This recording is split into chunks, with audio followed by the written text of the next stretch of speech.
nous allons vous présenter un travail qui a été fait en collaboration avec plusieurs personnes ici dans la salle, mais j'y reviendrai tout à l'heure, donc qui est la charte de prévention des conduites addictives pour les armements à la pêche. Donc c'est un sujet que l'on évoque régulièrement, sur lequel on continue à travailler, qui certes n'est pas un sujet simple à traiter, comme vous le savez tous, mais on a décidé dans le prolongement d'une action que vous connaissez peut-être, qui s'appelait Précadem, Prévention des conduites addictives dans les entreprises maritimes, qui était portée initialement par deux comités des pêches, la Bretagne et Pays de Loire. Donc cette action avait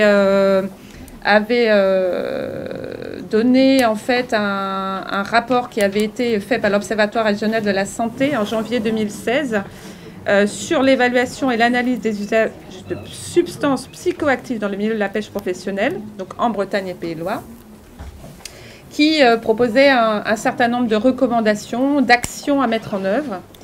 Mais après cette première phase, ce projet Précadem a été un peu mis en sommeil, clairement pour des lourdeurs administratives et pour les comités des pêches. Et donc on a décidé à l'IMP, après en avoir discuté avec nos partenaires, de prendre le relais et de proposer des actions qui avaient été deux actions concrètes qui résultaient des observations du rapport, et donc toujours en collaboration avec des acteurs du programme Précadem. Donc ces actions sont financées par la région Bretagne et la Direct Bretagne. Donc dans le cadre de ce travail, on a mis en place deux actions, donc la charte de prévention et la formation d'interlocuteurs relais de référents portuaires.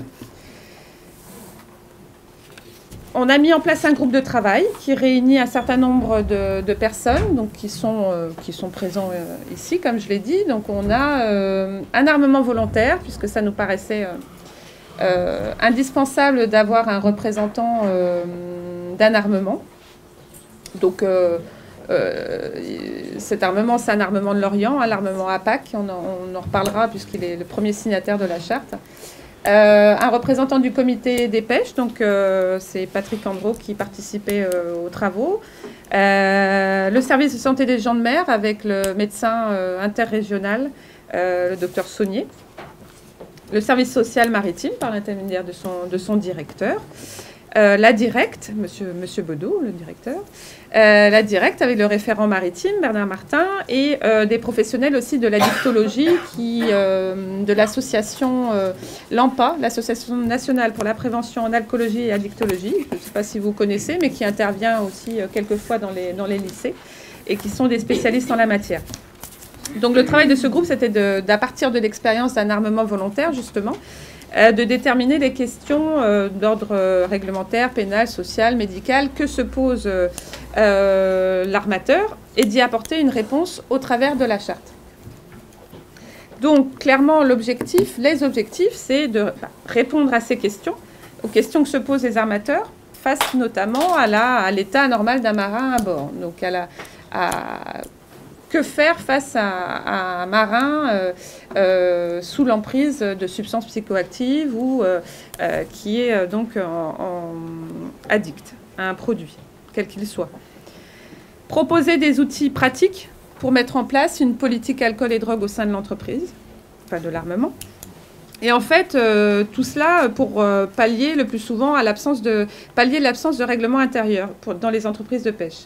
On a un petit peu évoqué la question du règlement intérieur tout à l'heure, mais en tout cas, à la pêche, on ne le retrouve pas forcément très souvent parce que d'abord, il est obligatoire uniquement pour les entreprises de 20 salariés, ce qui fait qu'il pourrait être présent quand même dans certains armements, mais bon, n'étant pas obligatoire, les patrons n'ont pas forcément fait la démarche de mettre un règlement intérieur en place. Il faut quand même que l'on précise que la charte que l'on vous présente aujourd'hui, elle n'a pas de valeur juridique, puisque le document qui a une valeur juridique, c'est justement le règlement intérieur. Mais c'est un engagement unilatéral de l'employeur, mais qui se fait quand même et qui doit être communiqué assez largement aux salariés. et qui devra être accompagné d'actions de prévention au sein de l'armement, des informations, sensibilisation sur ces questions-là. Alors, maintenant, concrètement, de quoi est composée la charte? Donc, je vous ai dit que c'était des éléments pratiques. Donc, je vais revenir dessus rapidement. Donc, on a une brochure, on a une procédure à suivre face à un marin présentant un trouble du comportement, une attestation ou décharge de prise en charge du marin débarqué, un modèle de rapport de mer, une fiche constat, la liste de numéros utiles. D'abord, la brochure. La brochure, elle va reprendre un certain nombre d'éléments. Ce sont notamment les responsabilités de l'employeur. Et c'est également tout ce qui va permettre de pouvoir décrypter ou de comprendre ce que c'est qu'un comportement anormal, ce que c'est qu'un marin qui est sous l'emprise de substances, qui est addict. Et on va donner des éléments sur les possibilités ou pas de mettre en place des dépistages à bord. Donc ça va reprendre la réglementation et un certain nombre d'éléments pratiques. Le protocole, c'est un protocole qui est affiché en passerelle. Tu peux participer.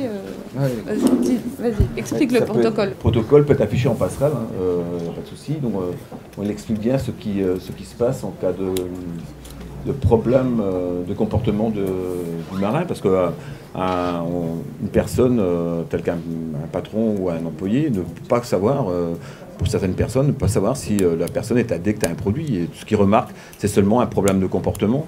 Donc, qu'est-ce qu'il fait à ce moment-là?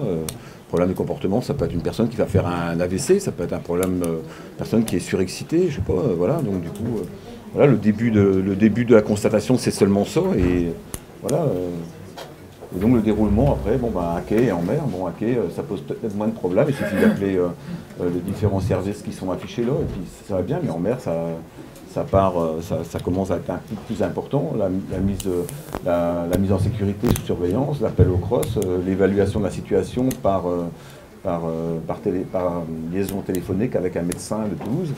Et après, le suivi régulier de la personne et savoir qu'est-ce qu'on fait. Est-ce qu'on débarque la personne? Est-ce que le bateau se déroute? Voilà, tout ça, c'est des choses qui sont à mettre en place et à suivre tout en étant dans la légalité.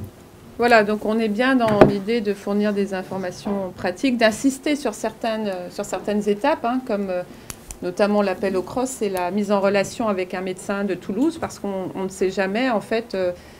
Comme dit Patrick, on est face à un état anormal, mais c'est pas forcément une addiction, ça peut être autre chose. Donc voilà, il va falloir essayer de trouver la cause de la situation.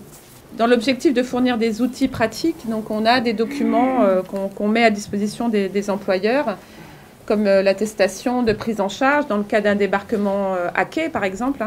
Donc, pour attestation de décharge, de prise en charge du marin, parce qu'il y a là encore la responsabilité de l'employeur qui entre en jeu. Donc, il faut bien savoir qui a pris en charge le marin pour qu'il rentre chez lui, ou s'il a été... on l'a accompagné pour aller aux urgences, ou voilà. Donc, ça, c'est important. Le rapport de mer, donc vous connaissez déjà, mais on insiste sur le fait qu'il faut remplir le rapport de mer dans le cas de troubles du comportement. Des fiches constats qui vont être à joindre. Donc ça permet un peu de donner quelques éléments en fait à l'employeur pour détecter les signes du trouble pour détecter le trouble du comportement. Donc il y a certains signes caractéristiques. Ensuite, on propose aussi une petite fiche de numéros utiles avec notamment des numéros communs à tous, et puis quelques-uns qu'il faudra que le patron pourra, l'armateur, le capitaine pourra compléter pour mettre à bord de son navire. On joint également à la charte le guide de prévention qui est issu de la campagne Pas de ça à bord, qui propose encore d'autres éléments sur le sujet des addictions. Donc concrètement, cette charte, on a diffusé notamment le fait qu'elle existait au travers d'un flyer et d'affiches qui sont diffusée par les comités des pêches et par tous les moyens qu'on a trouvés ou qu'on va trouver. Il y a un dossier en ligne sur le site internet de l'IMP. Alors, tous les documents dont je viens de vous parler ne sont pas mis à disposition directement. L'idée, c'est que les patrons, armateurs, capitaines, employeurs qui sont intéressés reviennent vers nous pour qu'on puisse leur fournir tous ces éléments-là et qu'on puisse éventuellement les accompagner, si besoin, sur cette thématique-là. Donc les comités des pêches jouent également un rôle important puisque c'est le premier point d'entrée sur cette question-là. Sur les flyers et les affiches, on propose les deux contacts, le comité des pêches, le comité régional et l'IMP. Alors c'est un point d'entrée important, le comité des pêches, qui fait qu'on a, dans le cadre de ce travail aussi, réfléchi à mettre en place des interlocuteurs relais sur le sujet. L'idée, c'est de former quelques personnes volontaires, notamment dans les comités, les permanents ou d'autres personnes qui seraient volontaires, sur ces questions de conduite addictive. C'est quoi une addiction, quelles sont les substances auxquelles on peut être confronté, bref, qu'elles aient un minimum de réponses à apporter aux professionnels qui souvent les contactent, puisqu'on s'est rendu compte que certains patrons ou employeurs allaient poser des questions au comité des pêches et que malheureusement, bien souvent, ils n'avaient pas forcément les réponses adaptées. Donc, on a mis en place des formations pour que...